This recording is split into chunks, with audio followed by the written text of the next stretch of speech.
the king of complainers. Clive Zeitman loves complaining, but not shouting in hotel lobbies or angrily telling a salesperson to call the manager or making a waitress cry. He loves complaining properly and in writing. Over the last 20 years, he has written over 5,000 letters of complaint.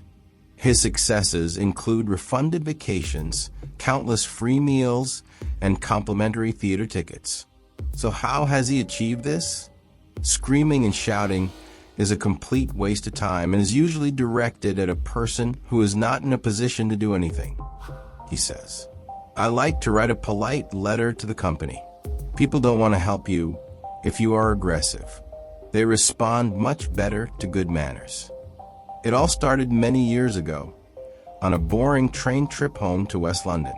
The train passed by a cookie factory, and the smell of the cookies made Clive feel hungry. He wrote a letter to the managing director to complain in a humorous way about the fumes coming through the train window. The result?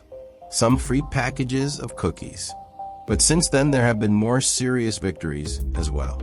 On one occasion, he managed to get a Volkswagen Golf GTI within 24 hours for a friend who had been complaining for almost a year, without any success, about his faulty vehicle. On another occasion, he got a travel agent to refund the cost of a vacation after Clive's wife, Bettina, broke her leg when she slipped in a puddle of water in their vacation apartment in Spain.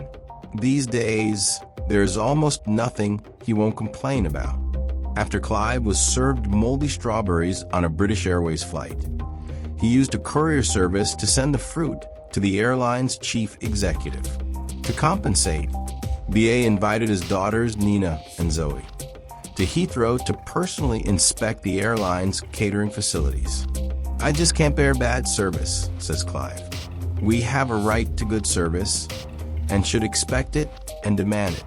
In fact, what irritates me more than anything is that, unlike Americans, we British are hopeless at complaining."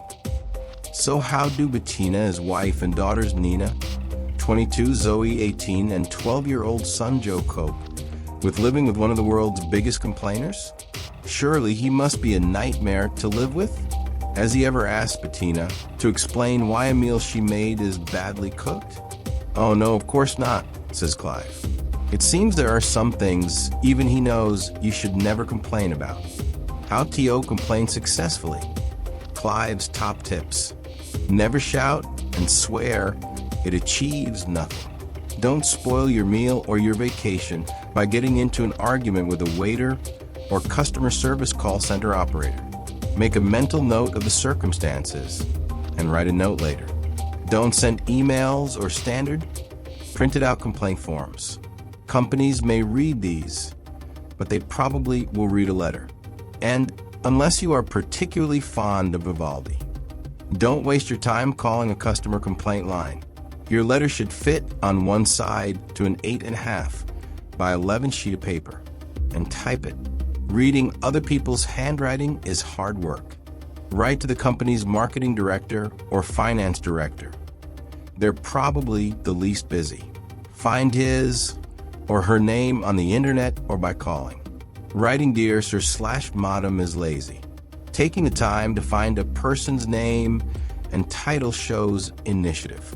If your complaint is serious enough, make it clear you will not hesitate to change to another bank/cell phone company. Smart companies know that changing an angry customer into a satisfied one will make the customer more loyal. Don't say exactly what you expect to receive as compensation. Leave it to the company. Use phrases like, "I can only imagine this is an unusual departure from your usual high standards." And "I would love to shop with you again if you can demonstrate to me that you're still as good as I know you used to be."